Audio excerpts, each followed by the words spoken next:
خوب آغا صاحب، ابھی آپ نے ہمارے ناظرین کے لیے بھی یہ وضاحت پیش کی کہ نکاح کی اہمیت آپ نے بیان کی، اور آپ نے کہا کہ نکاح جو ہے وہ دین کی حفاظت کے ساتھ اس کا ربط ہے۔ بہرحال آج کے ہمارے اس معاشرے میں، بلکہ اگر ہم پوری دنیا کو دیکھ لیں تو شادی بہرحال ایک بہت ہی مہنگی رسم ہو چکی ہے۔ بعض لوگ اس بنا پر بھی شادی نہیں کرتے کہ ان کے پاس پیسے نہیں ہیں، تو ایک جوان آ کے یہ کہتا ہے کہ میرے پاس چونکہ پیسہ نہیں ہے تو میں اس لیے شادی نہیں کروں گا، کیا وہ صحیح کام کرے گا؟ یعنی یہ اس کا یہ کہنا صحیح ثابت ہوگا؟ نہیں، اس کا یہ جواب جو ہے وہ صحیح نہیں ہے۔ دیکھیں، شادی کا تعلق رزق، یعنی شادی نہ کرنے کا تعلق رزق کے ساتھ نہیں ہے، بلکہ شادی کرنے کا تعلق رزق کے ساتھ ہے۔ یعنی جب انسان نکاح کر لے گا تو اس کے رزق میں وسعت آئے گی، نہیں کرے گا تو کوئی ضمانت نہیں ہے کہ اس کے رزق میں اضافہ ہوگا۔ لہذا ہم معاشرے میں دیکھتے ہیں کہ بہت سارے افراد ہیں، ٹھیک ہے، ایک اچھی خاصی عمر گزر جاتی ہے، شادی نہیں کرتے، لیکن ان کے رزق میں اضافہ نہیں ہوتا۔ رزق کا تعلق شادی نہ کرنے سے یا شادی نہ کرنے سے رزق میں کمی کا کوئی تعلق نہیں ہے، بلکہ شادی کرنے سے رزق میں اضافہ ہوتا ہے۔ اس میں قرآن کی آیت بھی موجود ہے اس بارے میں، اور احادیث بھی موجود ہے۔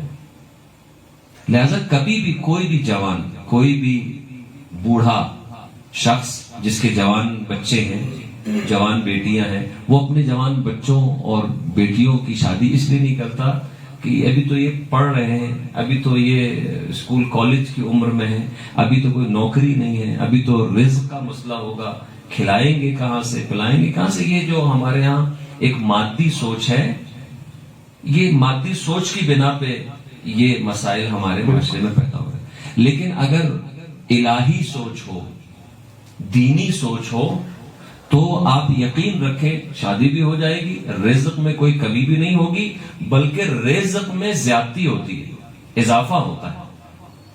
اس کے لیے قرآن کریم کی ایک آیت، سورہ نور آیت نمبر 32، آپ جا کے ناظرین ہمارے مومنین جا کے مطالعہ کریں، سورہ نور آیت نمبر 32 CO2 جا کے مطالعہ کریں۔ اس میں کیا لکھا ہے؟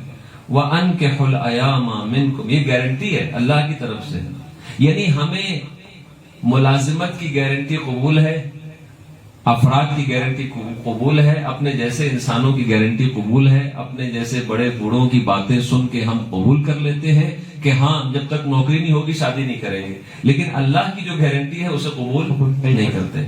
تو معلوم ہوتا ہے کہ اللہ پر ایمان ہمارا کم سے کم اقتصادی میدان میں کمزور ہے، یعنی اللہ پر توکل ہمارا معیشت کے حوالے سے کمزور ہے۔ اللہ کو ہم صحیح عنوان سے، صحیح طریقے سے رازق نہیں سمجھتے۔ عملاً ایسا ہے، عقیدے کے اعتبار سے ہم کہتے ہیں کہ اللہ رازق ہے، لیکن پریکٹیکلی جو ہماری زندگی ہے، پریکٹیکل لائف، اس میں ہم اللہ کو اپنا رازق نہیں سمجھتے۔ یہاں پہ ہمیں اللہ کو رازق سمجھنا پڑے گا۔ جہاں دوسرے مقامات پہ اللہ رازق ہے، بچہ پیدا ہوتا ہے، خدا اس کے پیدا ہونے سے پہلے اس بچے کے لیے اس کے ماں کے سینے میں دودھ اور رزق کا انتظام کر دیتے ہیں۔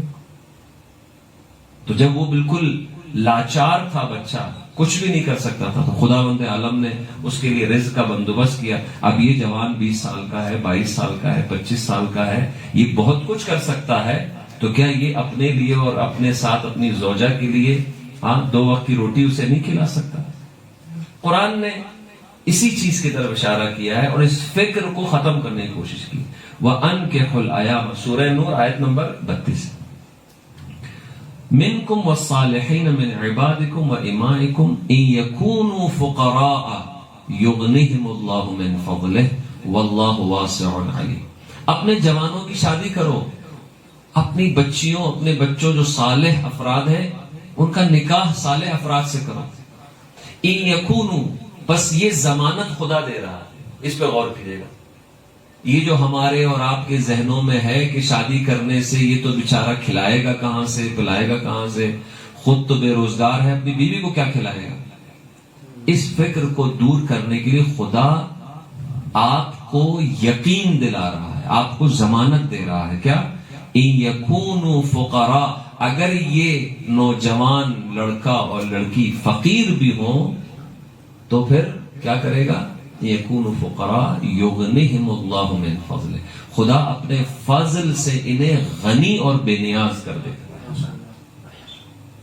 اگر اس آیت پر اور خدا کی رازقیت اور رزاقیت پر ہمیں بھرپور یقین ہو، مکمل اعتقاد رکھتے ہو نا، تو خدا کی یہ آیت تمام والدین کے لیے، تمام جوانوں کے لیے کیا ہے؟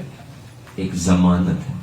واللہ واسع علیم، اور خداوند عالم وسعت دینے والا بھی ہے اور علم بھی رکھتا ہے، وہ تمہارے حالات کو بہتر جانتا ہے۔ ٹھیک ہے، یہ تو ایک آیت ہے۔ اچھا، ایک مشہور و معروف واقعہ ہے، وہ میں سنا کے اپنی گفتگو کو مکمل کر دوں۔ ہمارے جو سننے والے اور دیکھنے والے ناظرین اور سامعین ہیں، ان کے لیے یہ پیغام ہے ماہ مبارک رمضان میں اور اس پروگرام میں۔ یہاں سے ہم ایک آپ کو پیغام دینا چاہتے ہیں کہ کبھی بھی اپنے بچوں کی شادی فقط اس بنیاد پر آپ نہ کریں کہ وہ نوکری نہیں کر سکتا، ابھی بے روزگار ہے، ابھی پڑھ رہا ہے، بلکہ یہ شادی کرنا خود اس کے روزگار کو فراہم کرنے کا وسیلہ بنے گا، اس کی پڑھائی بہتر طریقے سے ہو سکے گی، بہت ساری چیزیں جن کی وجہ سے وہ کسی گناہ میں مبتلا ہوتا ہے اس سے محفوظ ہو جائے۔ ایک واقعہ ہے کہ پیغمبر اکرم کا ایک صحابی تھا، عکاف یا عکاف نامی شخص۔ پیغمبر نے اس سے پوچھا تم نے شادی کر لی ہے، یعنی بیوی ہے تمہارے پاس؟ اس نے کہا نہیں یا رسول اللہ۔ کہا کہ کنیز ہے، چونکہ اس زمانے میں ایک رسم تھی جو کہ اسلام نے آہستہ آہستہ ختم کر دی۔ پیغمبر نے پوچھا کنیز رکھتے ہو، یعنی تمہارے پاس کنیز موجود ہے؟ کہا کہ نہیں۔ کہا کیوں؟ کہا کہ یا رسول اللہ میں تنگ دست ہوں، فقیر ہوں، میں شادی نہیں کر سکتا۔ تو پیغمبر نے فرمایا کہ کبھی بھی خبردار، کبھی بھی فقر و تنگ دستی کی وجہ سے تم شادی سے فرار اختیار نہ کرو۔ شادی کر لو، تمہارے رزق میں اضافہ ہوگا۔ ہم کہتے ہیں فلاں دعا پڑھنے سے رزق میں اضافہ ہوگا، تو کام کیے بغیر اور صرف دعا سے رزق میں اضافہ ہوگا؟ یعنی آدمی محنت نہ کرے، گھر میں بیٹھا رہے، دعائیں کرتا رہے، قرآن کی آیتیں پڑھتا رہے، تو کیا رزق آئے گا؟ نہیں، خداوند عالم نے ایک سسٹم رکھا ہے، ایک نظام رکھا ہے۔ ٹھیک ہے، دعا کا اثر ہوتا ہے، لیکن اس وقت کہ جب آپ پہلے دعا کریں۔ دعا کیا ہے؟ رزق کے لیے آپ نوکری کے لیے گھر سے نکلیں۔ اور یہ شادی جانتے ہیں کیا ہے؟ شادی ہوگی تو خود بخود انسان کے اندر وہ احساس پیدا ہوگا کہ اب گھر میں اب میں اکیلا نہیں ہوں، اب میں ایک ریسپانسبل انسان ہوں، اب میرے گھر میں میری زوجہ ہے، اب مجھے رزق اور روزی کے لیے نکلنا ہوگا۔ یہ ناظرین کے لیے ایک بہت اہم پیغام۔ تو پیغمبر نے فرمایا کہ خبردار، کبھی بھی فقر و تنگ دستی سے، فقر و تنگ دستی کی وجہ سے تم شادی اور نکاح سے فرار اختیار نہیں کرو۔ اور آخر میں ایک حدیث بھی ہے، میں اسی حدیث پہ اپنی گفتگو کو ختم کروں گا، اور اگر آپ کے ذہن میں اس حوالے سے کوئی مزید گفتگو ہو، سوال ہو، تو انشاءاللہ آخر میں ہم 1-2 منٹ میں جو ہے وہ اس کا بھی جواب دے دیں۔ حدیث پیغمبر ختمی مرتبہ محمد مصطفیٰ صلی اللہ علیہ وآلہ وسلم ہے کہ التمسوا الرزق بالنکاح، اللہ سے رزق کو طلب کرو۔ التماس کہتے ہیں نا، یعنی بڑی عاجزی کے ساتھ جب مانگتے ہیں، اس کو کہتے ہیں التماس۔